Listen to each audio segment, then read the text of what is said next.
اگرچہ میں اس موضوع پہ تقریریں کر چکا ہوں، لیکن آج پھر اس گفتگو کے حوالے سے بات چیزیں تازہ کرتا ہوں۔ اس وقت عالمی سطح پر یہودی جمع عیسائی بریکٹ میں کر لیجیے، اور امریکہ جمع یورپ یہ بریکٹ میں کر لیجیے، ان کا اندر معاملہ کیا ہے؟ اصل جو ہے اس میں پیچھے مائنڈ ہے، ماسٹر مائنڈ، سازشی ذہن، وہ یہود کا ہے۔ باقی عیسائی آلہ کار بن گئے ہیں۔ جو 100% آلہ کار ہے یہود کا، وہ پروٹیسٹنٹس ہیں۔ پروٹیسٹنٹزم یہود ہی نے پیدا کرایا تھا، یہود ہی نے یورپ کے اندر سود کا رواج شروع کروایا، ورنہ سود حرام تھا۔ وہاں پر بھی یوزری بھی اور کمرشل انٹرسٹ بھی دونوں حرام تھے، یہ یہودیوں نے کروایا۔ اور پھر پہلا بینک بنوایا ہے انگلستان کے اندر، بینک آف انگلینڈ، اور جو پوپ کے خلاف بغاوت کرائی تو پہلی بغاوت ہوئی انگلستان کے اندر، جو چرچ آف انگلینڈ علیحدہ ہو گیا پوپ سے، اور اسی کو یہودیوں نے قرار دیا یہ ہمارا ماڈرن اسرائیل ہے، یہ اسرائیل ہمیں دیا ہے گاڈ نے، یہ جو ہے برطانیہ۔ اس کے کچھ عرصے کے بعد یہی جو ہے ایکسوڈس ہوا ہے، اور وہ امریکہ میں جا کے آباد ہوئے۔ لہذا امریکہ کو بھی جیوز نے کہا ہے دس از اندر اسرائیل، یہ ہے ہمارے اصل اسرائیل، ماڈرن اسرائیل یہ ہے۔ اس لیے کہ جو انہیں وہاں پر اقتدار حاصل ہوا ہے، جو قوت حاصل ہوئی ہے، جس قدر دولت انہوں نے وہاں جمع کی ہے، وہاں کے جس طریقے سے جکڑ لیا ہے حکومتوں کو، فرنگ کی رگے جہاں پنجے یہود میں ہے۔ ٹھیک 100 سال پہلے علامہ اقبال یہ مشاہدہ کر کے آ گئے تھے یورپ میں، اور کون دیکھنے والا تھا کہ وہاں کیا ہو رہا ہے، بیہائنڈ دی سین کیا ہے، سامنے کیا ہے، پردے کے پیچھے کیا ہے۔ فرنگ کی رگے جہاں پنجے یہود میں۔ اس وقت فرنگ کا امام تھا برطانیہ، یہ وہ سلطنت تھی جس پر سورج کبھی غروب نہیں ہوتا تھا۔ آج وہ فرنگ کا امام امریکہ ہے۔ یہ برطانیہ تو اب وہ جو ایک نظم ہے کہ بچپن میں پڑھی تھی، London bridge is going down going down going down, اس کی مثال ہے۔ برطانیہ کی کوئی حیثیت ہی نہیں، ورلڈ پاور کی حیثیت نہیں ہے، وہ تو چھوٹا بھائی اس نے بنا رکھا امریکہ نے اپنا، تو اس حیثیت سے جو ہے اس کی کوئی حیثیت ہے، ورنہ کوئی اور حیثیت نہیں۔ بہرحال ان دونوں میں یہ ہے کہ پیچھے ماسٹر مائنڈ، سازشی ذہن، پلاننگ، اسکیم ساری یہودیوں کی۔ آلہ کار امریکہ سب سے بڑھ کر، اس کے بعد برطانیہ، اور اس میں اصل پروٹیسٹنٹس، ان میں بیپٹسٹ، ان میں اس سے بھی آگے بڑھ کر ایونجلسٹ، جن کو کہتے ہیں بورن اگین کرسچنس، جن کو کہتے ہیں نیو کنزرویٹو کرسچنس، یہ تمام اصطلاحات آپ اخبارات میں پڑھتے ہوں گے، ان کو گروپ کر لیجیے۔ یہ اصل آلہ کار، ان کو ایک نیا نام دیا گیا ہے کرسچین زائنسٹ۔ ایک یہودی زائنسٹ ہیں، سارے یہودی زائنسٹ نہیں ہیں، بہت سے یہودی ہیں جو یہ زائنسٹ کے مخالف ہیں۔ چنانچہ میری ہیوسٹن میں ملاقات ہوئی تھی ڈاکٹر وشو گرانڈ، بہت بڑا پروفیسر ایمیریٹس یہودی، لیکن یہ کہ اس نے کہا، بڑے اجتماع میں کہا، ہمارا اجلاس تھا وہاں پر، ہم نے یہ جو ہے بلایا تھا، ایک یہودی، ایک عیسائی اور ایک مسلمان، تینوں جو ہے وہ تقریریں کریں۔ اس نے کہا تھا کہ وی آر ناٹ سپورٹنگ اسرائیل۔ اس نے وہ عیسائی جو آیا ہوا تھا پروفیسر، اس کی طرف they are supporting Israel, we are not supporting Israel. اسی طرح میری جو ہوئی تھی round table conference, round table, اس میں ایک یہودی پروفیسر تھے، وہ ہسٹری کے پروفیسر، میں نام بھول رہا ہوں ان کا، انہوں نے کہا آئی ایم اینٹی زائنزم، میں زائنزم کے خلاف ہوں۔ تو زائنسٹ جو ہے اصل میں ایک سیکولر یہودیوں کی تحریک ہے، اور اس کے سب سے بڑے سپورٹرز کرسچین زائنسٹ وہ امریکہ میں بیٹھے ہوئے۔ تو یہ ہے صورتحال۔ یہ جان لیجئے کیتھولکس جو ہیں یہ اتنے پرو یہودی نہیں ہیں، اب رفتہ رفتہ وہ بھی اس کے اندر آ کر شامل ہو گئے۔ یورپ جو ہے زیادہ Catholics, Roman Catholics, Roman Catholics کا یہ بھی آپ نے جملہ پڑھ سنا ہوگا کہ یہ جو ترکی جو ہے ہمارا ملک، یہ جو کوشش کرتا رہتا ہے گھسنے کی یورپین یونین کے اندر، تو ایک دفعہ جان شراق نے کہا تھا، بڑا پیارا جملہ تھا، Why doesn't Turkey understand that we are a Christian club؟ یہ ہماری جو یونین ہے یورپین، یہ تو کرسچین کلب ہے، وہ مسلمان ہے، وہ کس وجہ سے آنا چاہتا ہے اندر، کیوں تو خود داخل ہونا چاہتا ہے؟ Why doesn't Turkey understand that we are a Christian club؟ لیکن یہ ہے رومن کیتھولکس، اور ان کا میں بعد میں آپ کو بتاؤں گا۔ یہی آپ کو معلوم ہے کہ یورپ نے عام طور پر اسرائیل کا اتنا ساتھ نہیں دیا جتنا جو امریکہ دیتا رہا ہے، اور کسی درجے میں ان کے دلوں میں سافٹ کارنر جو ہے عرب فلسطینیوں کے لیے بھی رہا ہے، یہ معاملہ ایران کے بارے میں بھی رہا ہے، جس قدر اسٹرانگ ایکشن امریکہ لینا چاہتا ہے یہ جو ہے اس کے ساتھ نہیں ہے۔ تو یہ ذرا سا فرق ہے، وہ میں اس کا ایک بنیاد بعد میں بتا دوں گا آپ کو۔ بہرحال ان کا ایک جو ایجنڈا ہے وہ دو، سمجھیے کہ دو اس کے نکات ہیں، دو رسیوں کے مانند یہ آپس میں بٹا ہوا ہے۔ پہلا، عالم اسلام کے مادی اور مالیاتی وسائل خصوصاً تیل پر قبضہ، یہ ان کا دنیاوی اعتبار سے، دولت کے اعتبار سے، وسائل کے اعتبار سے اس وقت کا ایجنڈا ہے۔ ویسے تو اس سے اوپر وہ چاہتے ہیں پوری دنیا پر، وہ تو بعد کی بات ہے، لیکن ابھی نہ وہ روس کو چھیڑ رہے ہیں نہ چین کو چھیڑ رہے ہیں۔ چین تو ان کا سب سے بڑا جو ہے بزنس پارٹنر ہے، سب سے بڑا، اور چین کو رفتہ رفتہ وہ اپنی لائن پر لا رہے ہیں۔ اب تو صرف یہ کہ وہ ایک پارٹی گورنمنٹ وہاں رہ گئی ہے جو کہ کمیونزم کے دور کی یادگار ہے، باقی ان کی جو اکانومی ہے وہ تو آ چکی ہے اسی رخ کے اوپر جو یورپ کی ہے، مغرب کی ہے۔ نمبر دو ایجنڈا کیا ہے؟ دنیا میں کہیں بھی اسلام کے بحیثیت ایک نظام زندگی ظاہر ہونے کا کوئی موقع نہیں دینا۔ We have to nip the evil in the bud at any cost۔ یہ ان کے ایجنڈے کا دوسرا بڑا ہے۔ یہ دو ہے انٹرٹوائنڈ، جیسے آپ لڑیوں کو بٹ دے کر رسی بناتے ہیں، ایسے یہ دو لڑیے ہیں۔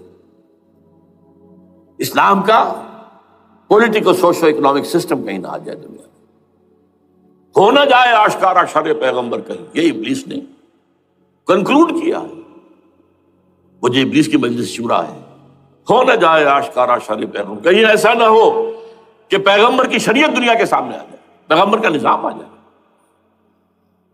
الحذر، آئین پیغمبر سے 100 بار الحذر، حافظ ناموس زن، مرد آزما مرد آفری، یہ معاشرتی نظام ہو گیا۔ موت کا پیغام ہر نوع غلامی کے لیے، نہ کوئی فخور و خاکہ نہ گدائے رہنشی، یہ سیاسی نظام آ گیا، اور کرتا ہے دولت کو ہر آلودگی سے پاک و صاف، منعموں کو مال و دولت کا بناتا ہے امین۔ تم دولت کے امین و مالک نہیں ہو، اور اس سے بڑھ کر اور کیا فکر و عمل کا انقلاب، بادشاہوں کی نہیں اللہ کی ہے یہ زمین، ان الارض للہ، یہ نظام کہیں نہ آ جائے دنیا، یہ جس پہ کہ وہ خطرہ محسوس کر رہا تھا۔ اور اس کے بعد یہ کہتے ہیں، یہ تو تھا عصر حاضر کے تقاضے، لیکن یہ کہ صورتحال کیا ہے، ہو نہ جائے آشکارا شرع پیغمبر کہیں، ہے یہی، یہ معاملہ اس طرح رکھو کہ خود مومن ہے محروم یقین، یہ غنیمت ہے کہ خود مومن ہے محروم یقین۔ ہمیں اگر کوئی سہارا ملتا ہے تو اس سے کہ مومنوں کو بھی، نام نہاد مسلمانوں کو بھی اپنے اس نظام پر یقین نہیں، وہ نماز پر یقین رکھتے ہیں، روزے پر رکھتے ہیں، زکوٰۃ کو بھی جو بھی اللہ تعالیٰ جس کو توفیق دیتا ہے، حج کرتے ہیں، عمرے کرتے ہیں، یہ ہے سب، لیکن یہ کہ یہ غنیمت ہے، چشم عالم سے رہے یہ پوشیدہ یہ آئین تو خوب۔ وہ ابلیس کہتا ہے کہ یہ آئین چشم عالم سے پوشیدہ رہنا چاہیے، یہ غنیمت ہے کہ خود مومن ہے محروم یقین۔ ہمارے لیے جو ہے اگر کوئی سانس لینے کی جگہ ہے وہ یہ ہے، حوصلہ افزائی اگر ہے تو اس میں ہے کہ خود مومن محروم یقین ہے، اس کے سامنے وہ راستہ ہے ہی نہیں۔ اب لیجئے یہودیوں کے ایجنڈے کو میں تجزیہ کر رہا ہوں۔ سب سے پہلے world bank, IMF، globalisation, TRIPS, ان تمام ہتھ کنڈوں کے ذریعے عالمی مالیاتی استعمار، جو بظاہر امریکہ کا ہوگا حقیقتاً یہود کا ہوگا۔ یہودیوں کے نزدیک پوری نوع انسانی حیوانوں کے مانند ہے۔ They are not human beings, they are goyams, they are Gentiles۔ یہ انسانی شکل میں حیوان ہیں، اور جیسے حیوانوں کو ایکسپلائٹ کرنا، استعمال کرنا انسانوں کا حق ہے، گھوڑے کو آپ باندھتے رہے ہیں نا ٹانگے کے آگے، اور بیلوں سے آپ ہل جتواتے رہے ہیں، تو جیسے یہ حق ہے ایسے ہمارا حق ہے پوری دنیا کے جو ہے وسائل ان کو کھینچے۔ ہاں جیسے گھوڑے اور بیل کو بھی کوئی نہ کوئی دانہ تو ڈالنا پڑتا ہے، چارہ تو دینا پڑتا ہے، تو ان کو بھی کچھ دو۔ یہ پوری نوع انسانی ورکرز بن کر رہ جائے، حیوان بن جائیں بالکل، شہوت کے غلام بنا دو انہیں، اخلاقی اقدار کا بیڑا غرق کر دو، خاندانی نظام کو تہوبارہ کر دو۔ یہ باقاعدہ جو protocols of the elders of the Zion تھے ان سب میں موجود ہے لکھا ہوا، جو 1897 میں انہوں نے پاس کیا اپنا پروگرام بیسل میں، سوئٹزرلینڈ کا ایک شہر ہے۔ Protocols of the elders of the Zion, ان کو حیوان بنا دو، بس حیوانوں سے کام لیتے رہو۔ ہاں ان کی کمائی کا کچھ حصہ ان کے لیے چھوڑ دو، وہ بھی زندہ رہیں، وہ بھی آخر کام کیسے کریں گے، اور اصل جو ہے ملائی کھینچ دو اپنے اس نظام کے ذریعے سے۔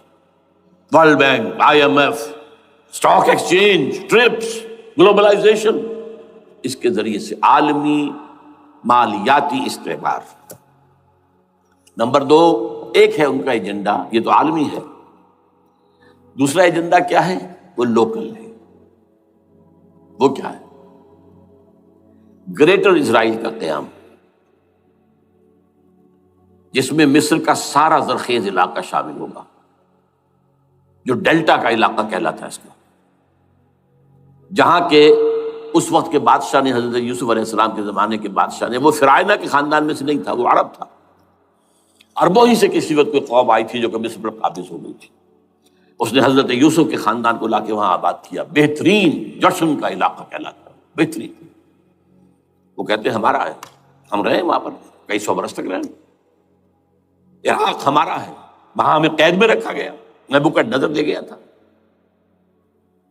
عرب کا شمالی حصہ جو ہمارا ہے، وہاں خیبر میں یہودی قلعے تھے، اور وہاں مدینے کے اندر جو ہے 3 قبیلے یہودی تھے جنہیں محمد نے صلی اللہ علیہ وسلم نے وہاں سے نکال باہر کیا تھا۔ یہ جارڈن یہ ترکی کا بھی کچھ حصہ ہمارا ہے، باقی پورا لبنان اور پورا فلسطین، یہ سب اس کے اوپر بنے گا ایک greater Israel. This is there local agenda, اور اس کے لیے ضروری ہے ایک بہت بڑی جنگ، ایسے آسانی سے نہیں ہو جائے گا۔ آرمگیڈون، جس کو حضور نے فرمایا الملحمۃ العظمیٰ، الملحمۃ الکبریٰ، بہت بڑی جنگ، جس کی خوفناکی اور تباہ ناکی کا اندازہ اس سے کیجئے، حضور فرماتے ہیں کہ اگر ایک باپ کے 100 بیٹے یا ایک دادا کے 100 پوتے ہوں گے تو ان میں سے 99 ختم ہو جائیں گے، ایک بچے گا۔ اور ایک جگہ فرماتے ہیں اتنی اموات ہوں گی، اتنی لاشیں ہوں گی کہ ایک نفاست پسند پرندہ جو ہے، جو گندگی پہ نہیں اترنا چاہتا، ایک تو ہے یہ کوے، چیلیں، گدھ، وہ تو گندگی ہی کی تلاش میں ہے مردار کھانے کے لیے، وہ تو لاشوں کو نوچ رہے ہوں گے۔ وہ پرندہ جو ہے نفاست پسند پرندہ، وہ نہیں اتر سکے گا، اڑتا اڑتا چلا جائے گا، لیکن لاشوں کا سلسلہ ختم نہیں ہوگا، یہاں تک کہ تھک ہار کر لاشوں پر گر جائے گا۔ یہ دور نہیں ہے، اس لیے کہ اس پر متفق ہیں یہودی بھی اور عیسائی، پروٹسٹنٹس، عیسائی اس کے اوپر پوری طرح متفق ہیں۔ آرمگیڈون، جسے آپ 3rd ورلڈ وار کہہ لیں، الملحمۃ العظمیٰ کہہ لیں، الملحمۃ الکبریٰ کہہ لیں، حضور کے الفاظ میں یہ آئے گی، اس کے نتیجے میں گریٹر اسرائیل بنے گا۔ نمبر 3، پھر بنے گا 3rd ٹیمپل، جو ٹائٹس نے گرا دیا تھا 70 میں، سن 70 عیسوی، جسے گرے ہوئے کتنا عرصہ ہو گیا؟ 2008، اندازہ کر لیجئے 1800 کتنے برس ہو چکے۔ وہ دوبارہ بنائیں گے 3rd ٹیمپل، اور اس کے لیے مسجد اقصیٰ کو گرائیں گے، اور ڈوم آف دی راک، قبۃ الصخرہ، وہاں لا کر پھر اس میں کنگ ڈیونز تھرون لا کے رکھا جائے گا۔ یہ بھی میرے علم میں پہلی مرتبہ اسی ٹرمپٹ اشارے سے آیا۔ وہ کیا ہے؟ حضرت داؤد کا، آج سے کتنے ہزار سال پہلے کی بات ہے، اندازہ کیجیے، 1000 قبل مسیح، اور یہ اب 2000 ہو گیا عیسوی، 3000 برس تو ہو گئے۔ وہ کیا تھا؟ ایک پتھر تھا جس پر بٹھا کر حضرت داؤد کی تاج پوشی کی گئی تھی، پھر اسی پر حضرت سلیمان کی تاج پوشی ہوئی، پھر اسی پر ان کے بادشاہ آتے رہے، تاج پوشی ہوتی گئی۔ ٹائٹس نے جب گرایا ہے سن 70 عیسوی میں، یروشلم کو برباد کیا، 1,33,000 یہودی ایک دن میں قتل کیے، ایک دن میں، باقی نکال دیا، بھاگ جاؤ یہاں سے۔ اس کو کہتے ہیں diaspora, that started in 70 AD، یہ منتشر ہو گئے، جس کا جہاز سنگھ سوایا چلا گیا، یورپ میں چلے گئے، شمالی افریقہ میں، مسلمان ملکوں میں، انڈیا میں آ گئے، ایران میں آ گئے، سب ملا وہاں سے نکال دیے گئے، ڈایاسپورا۔ بہرحال وہاں سے وہ ٹائٹس وہ پتھر لے گیا، وہ روم میں لے گیا، روم سے کسی طرح وہ آئرلینڈ پہنچ گیا۔ آئرلینڈ پیور کیتھولک ملک ہے، آپ کو معلوم ہوگا، اور وہاں پر پروٹیسٹنٹس کی اور کیتھولکس کی جنگیں ہوتی رہتی ہیں۔ کبھی بھی شیعہ سنی مسلمانوں کی اس طور سے خانہ جنگی نہیں ہوئی ہے جیسے کہ وہاں ان دو عیسائیوں میں کیتھولکس اور پروٹیسٹنٹس میں ہوتی ہے۔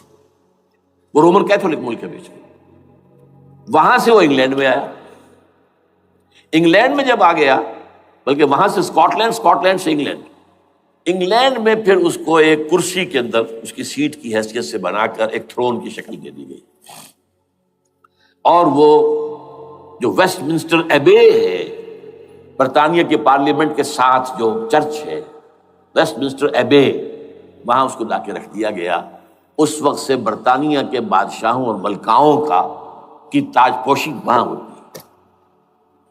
تو ایک یہ ہے کہ پھر اس کو لا کر وہاں رکھیں گے۔ اب یہاں سے اختلاف ہے، یہ نوٹ کر لیجیے۔ یہاں تک عیسائیوں کا یہودیوں کا ایجنڈا ایک، یہاں اختلاف ہے۔ یہودیوں کے نزدیک ان کا مسیح آئے گا اور وہ وہاں بیٹھ کر پوری دنیا پر راج کرے گا۔ وہ مسیح جس کی خبر دی گئی تھی شروع کی کتابوں میں، جو تورات کی ابتدائی کتابیں ہیں، وہ تو حضرت مسیح کی شکل میں آ گئے۔ دی پروفیسی واز فلفلڈ۔ یہودیوں نے نہیں مانا، انہیں تو قرار دیا جادوگر ہے، کافر ہے، مرتد ہے، ولد الزنا ہے، اور اپنے بس پڑتے سولی پر چڑھا دیا۔ وہ دوسری بات ہے، اللہ نے کیا کیا وہ ایک علیحدہ مسئلہ ہے۔ چنانچہ یہ کہ دی سچویشن از ویکنٹ، وہ مسیحا کی جگہ ابھی باقی ہے ان کی، and they are waiting for ہم۔ تو وہ آئے گا اور وہ یہاں اس تخت داؤد پر بیٹھ کر پوری دنیا پر حکومت کرے گا۔ عیسائیوں کا کہنا کیا ہے کہ در حقیقت حضرت مسیح نازل ہوں گے، سیکنڈ کمنگ آف جیسس، جس کو ہم بھی مانتے ہیں، اگرچہ ہوگا کیسے، حالات و واقعات کا کیا ہمارے نزدیک رنگ ہے وہ کچھ مختلف ہے، وہ میں اس کو بیان نہیں کر سکتا۔ حضرت مسیح علیہ السلام پھر اس تخت پر بیٹھیں گے ان کے عیسائیوں کے مطابق۔ چنانچہ پوپ جو مر گیا ہے، پال سیکنڈ، اس کو یہ ٹرمپٹ والے کہتے ہیں شیطان، اور ان کا کہنا یہ ہے کہ اس شیطان نے the old ancient holy Roman empire کو ریوائیو کیا ہے یونائٹڈ یورپ بنا کر۔ اور ان کا مقصد کیا ہے کہ یہ فلسطین میں ایک رومن کیتھولک حکومت قائم کرنا چاہتے ہیں۔ یہودی اپنی حکومت چاہتے جو ہے، اور وہ اپنی حکومت چاہتے ہیں، یہ ان کا کہنا ہے۔ یہ میں نہیں جانتا کہ اس میں کس حد تک ان ایک دوسرے پر الزام درست ہے، لیکن جیسے کہ آپ کو معلوم ہے کہ انڈونیشیا کے اندر بھی ہوا تھا، ایک جزیرے کو تقسیم کر دیا، ایک حصہ جو ہے اس کا وہ رومن کیتھولک ریاست بن گیا۔ شاید نائجیریا میں بھی اس طرح کا معاملہ ہوا ہے، کچھ تھوڑے علاقے کے اندر وغیرہ وغیرہ۔ تو یہ ہے، لیکن بہرحال یہ ان کا۔ عیسائیوں کا معاملہ کیا ہے؟ میں نے جیسا کہ بتایا کہ یہ تو اس ایجنڈے کے اندر متفق ہے، اور عیسائی بھی ورلڈ ڈومینیشن، مالیاتی جو ہے استعمار، اس کے لیے کوشاں ہیں۔ لیکن ان کے نزدیک حضرت عیسیٰ ابن مریم آئیں گے علیہ الصلوۃ والسلام، اور وہ حکومت کریں گے۔ اس پورے ڈرامے کا اسکرپٹ پورا یہودیوں کا لکھا ہوا ہے، اور انہی کی سازش اس پورے ڈرامے کے پیچھے ہے۔ البتہ بظاہر اس ڈرامے کا بڑا کیریکٹر جس سے آپ ہیرو کہیں وہ امریکہ ہے، اور اس کے تابع یورپ بھی ہے۔ یہ ہے عالمی سطح پر معاملہ اس وقت۔ ویسے میری 2 کتابیں جو ہیں اس پر کتابچے ہیں، 4 سال پہلے میں نے اسی مقام پر 2 تقریریں کی تھی۔ ایک موجودہ عالمی حالات اور اسلام کا مستقبل، وہ دوسرا حصہ جو میں اس وقت نہیں چھیڑ رہا، ہوگا کیا اصل میں، جس میں یہ ہے کہ کہیں اسلامی ریاست قائم ہو، خلافت کا نظام قائم ہوگا کہاں ہوگا یہ میں بحث نہیں کر رہا۔ حضرت مہدی کا ظہور ہوگا، وہ آئیں گے عرب کے اندر۔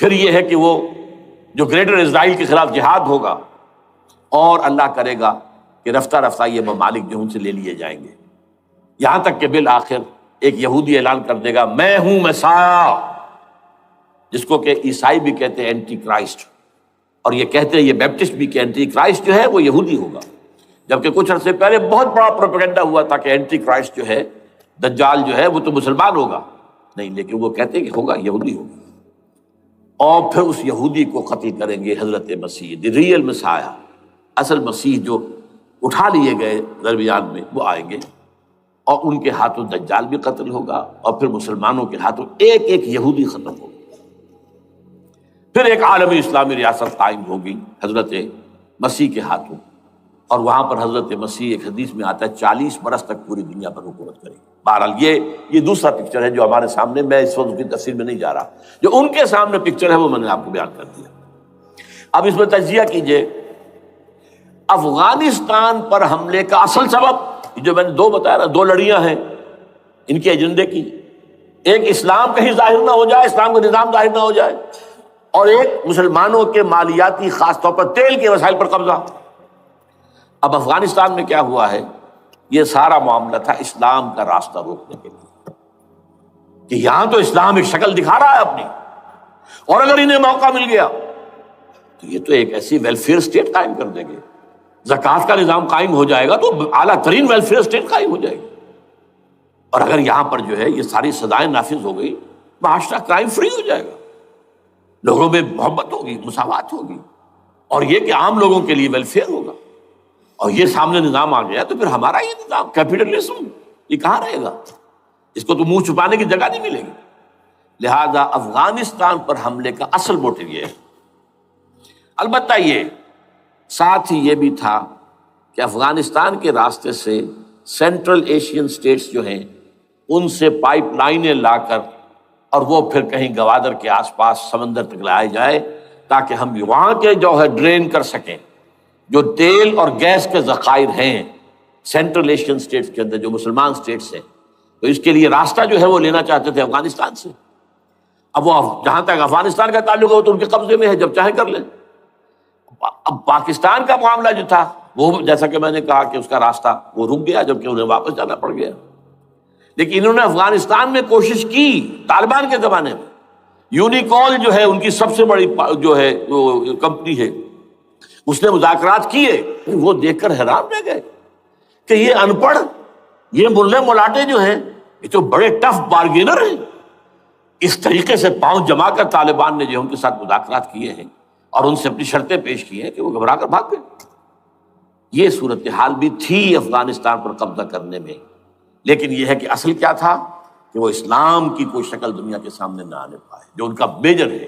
اسی لیے پورا عالم کفر جمع ہے، امریکہ، یورپ، روس، چین، سب جمع ہے، بھارت تو ہے ہی ہے، یہ سب جمع ہے۔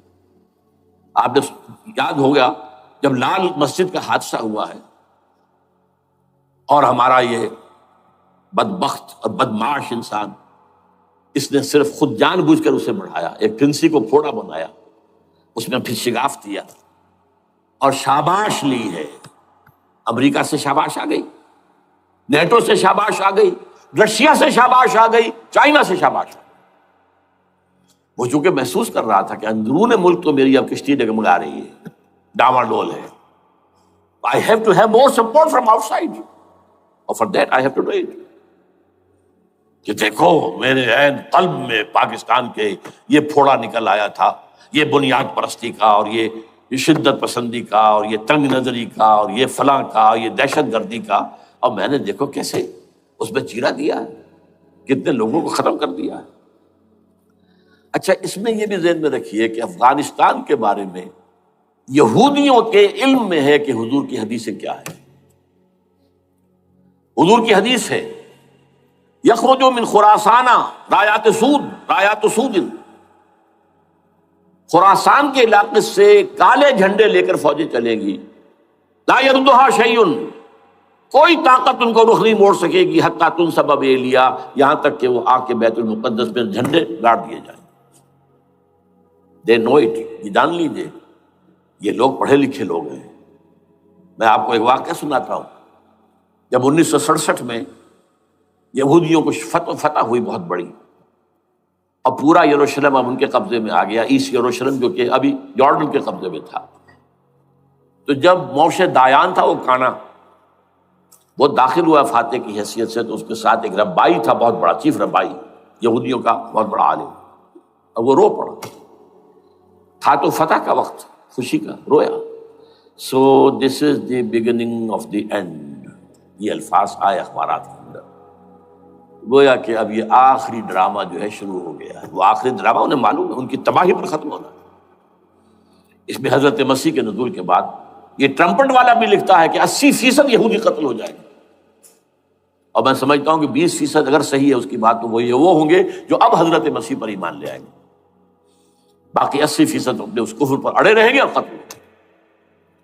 اسی طرح حضور کی ایک حدیث ہے کہ جب یہودیوں کا قتل عام ہو رہا ہوگا، اگر مسلمان قتل کریں گے تو اگر کسی درخت کے پیچھے یہودی چھپا ہوگا تو درخت پکارے گا، اے مسلمان، یا عبداللہ آؤ ادھر، یہ میرے پیچھے یہودی چھپا ہوا، قتل کرو اسے.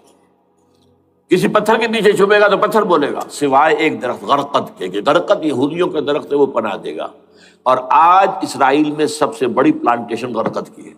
They know it. اسی لیے افغانستان، خراسان، یہ افغانستان کا ہارٹ ہے افغانستان. اور یہ بھی جان لیجئے ہمارا جو مالاکنڈ سے اوپر کا علاقہ ہے. Like and subscribe for more videos.